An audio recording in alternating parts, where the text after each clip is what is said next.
Эхний мэдээлэл. Нийслэлийн Монгол Ардын намын хороо өнөөдөр хуралдаж намын удирдах зөвлөлөөс хотын даргад нэрийг нь дэвшүүлсэн пүрэв давгийг дэмжлээ. Энэ удаагийн Монгол Ардын намын хорооны хурлаар заалнаас хотын даргад хүн нэрээ дэвшүүлэх үү гэдэг хүлээлт байсан хэдий ч намын удирдлагуудынхаа шийдвэрээс зөрөх хүн байсангүй. Харин албан тушаалаа өгсөн Нямбатар хотын даргыг нийслэлийн иргэд сонгодог болох эрх зүйн орчин бүрдсэн гэдгийг сануулад авлаа. Энэ сэдвээр мэдээллийг сэтгүүлч Төвшин Тулга дэлгэрүүлэх хүргэнэ.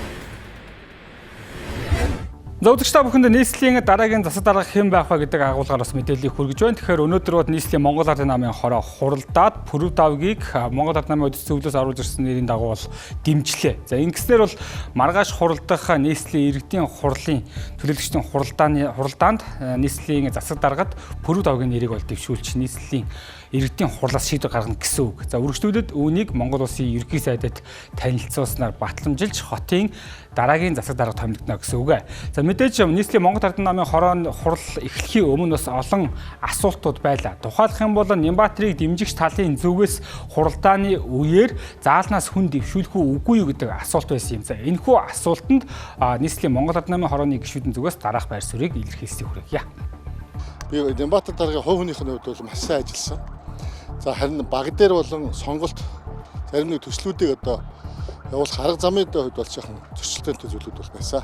Нийслэл Улаанбаатар хотыг хөгжүүлэх гэвэл энэ төрийн алба доктортой байх ёстой. Ингэжээж нөгөө намын мөрийн хөтөлбөрт байгаа бодлого чиглэлээ хэрэгжүүлэх боломж нь бүрднэ гэж харж байгаа. Маш ажилсаг, хичээнгүй, маш их өөрмөц хүн штэ. Нямбатар даргаыг дэмждэг, Сумын Азар даргаыг дэмждэг. Хэрвээ намын бодлогоор удирдах зөвлөлөөс пүрэв давгийг оруулж ирэх юм бол дэмжээ явахаас өөр сонголт байхгүй. Австрали төгсөгчдийн холбооны ерөнхийлөгч. Тэгэхээр би өөрийнхөө Австрали төгссөн залуучуудыг бол дэмжлэгүй байх.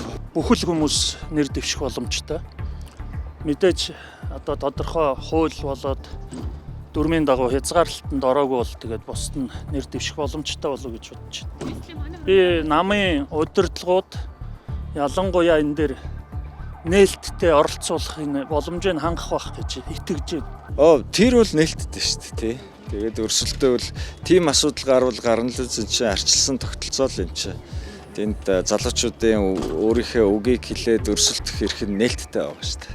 За харин нийслэлийн засаг дарга асан Нямбатарын хувьд за энэ удаагийн Монгол Ардын намын хорооны хуралд оролцохын өмнөхөн бас байр суурь илэрхийлсэн байгаа. За түүний хувьд пүрэв давгийг мэдээж Монгол Ардын намын шатны байгууллагуудаар бол дамжиж явж байгаа намынхан гишүүн гэдгийг бол илэрхийлж байна. За гэхдээ түүнтэй бол цаашд хамтарч ажиллах, түүний үйл хэргийг дэмжих үгүй гэдэг асуудал дээр тодорхой байр суурийг илэрхийлсэнгүй. За харин нэг асуудлыг онцолсон нь нийслэлийн иргэд өөрсдөө хотын дарга сонгодог болох эрх зүйн орчин бол альдийн бүрдсэн. Гэхдээ хуулийн хэрэгжих хугацаа одоо хүртэл сонгогдсон хойшлсон хөөр байгаа гэдгийг онцолсон юм а. Цаашид одоо хотын даргын ажлыг хэрхэн хийж гүйцэтгэх нь тухайн одоо томилогдоод батламжлагдсанаас хойш одоо хотын иргэд л өөрсдөө үнэлэх асуудал гэж ойлгож байгаа. Ер нь бол зөвхөн миний нэг бас боддог юм бол цаашид бид нар энэ хот тосгоны эрх зүйн байдлын тухай хуулийн дагуу нийслэлийн засаг дарга бөгөөд Улаанбаатар хотын захирагч гэдэг албан тушаалыг нэг албан тушаал болгож шууд хотын иргэд сонгогддог ийм эрх зүйн шинжил рүү явах үг нь алхмыг бид хийсэн. Харамсалтай нь хууль хэрэгжилт хойшлцоод байгаа гэдгийг хэлье.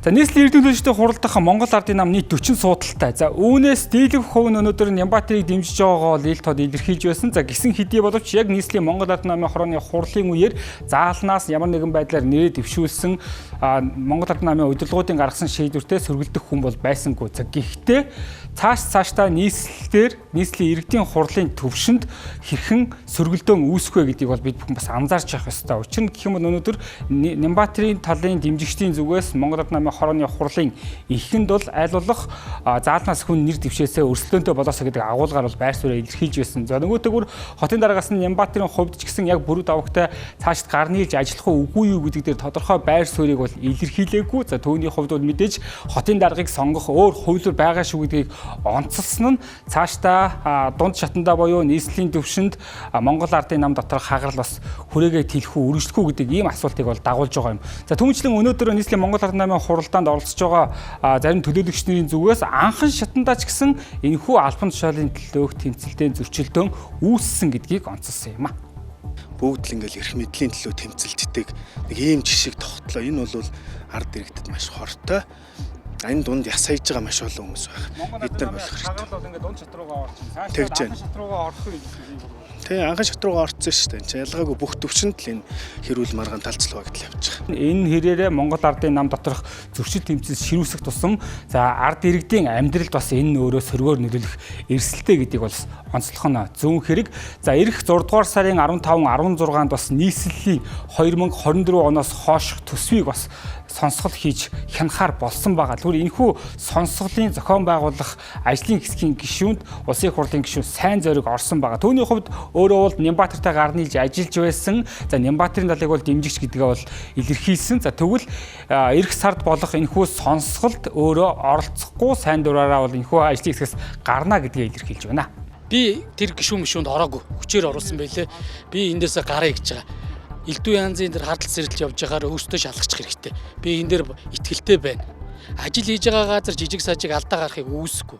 За өнөөдрийн үйл явдлыг харж байхад ерөнхийдөө Монгол Ардын намын удирдах зөвлөлөөс гаргаж байгаа шийдвэртэй тэрсэлдэх гишүүн бол одоо алга байна. За цаашдаа энэ бол зөвхөн нийслэлээр хэрэгжиж байгаа үйл явдал. Цаашдаа 21 аймгийн төвшөнд бас намын байгуулалтын дарга нарыг бас солих, шинжлэх асуудал бас яригдах болов гэдэг ийм хүлээлт үүсэж байна. За ямар ч тач нийслэлийн засаг даргын хувьд одоо бүрд авыг бол томилохыг бол нийслэлийн Монгол Ардын намын хороо дэмжлээ. Харин нийслэлийн Монгол Ардын намын хорооны даргаар Нямбатар бол ажиллаж байгаа. За түүний албан тушаалыг авах уу үгүй юу? Энэ асуудал дээр дахин Монгол Ардын намын удирдлагууд буюу за Содбаатар, Учрал нарын хүмүүс өөрсдийнхөө хүнийг Нямбатарын оронд тавих уу үгүй юу гэдэг асуултууд ямар нэгэн хариултгүйгээр цаг хугацаагаа хүлээсэн байдалтай үлдэж байна.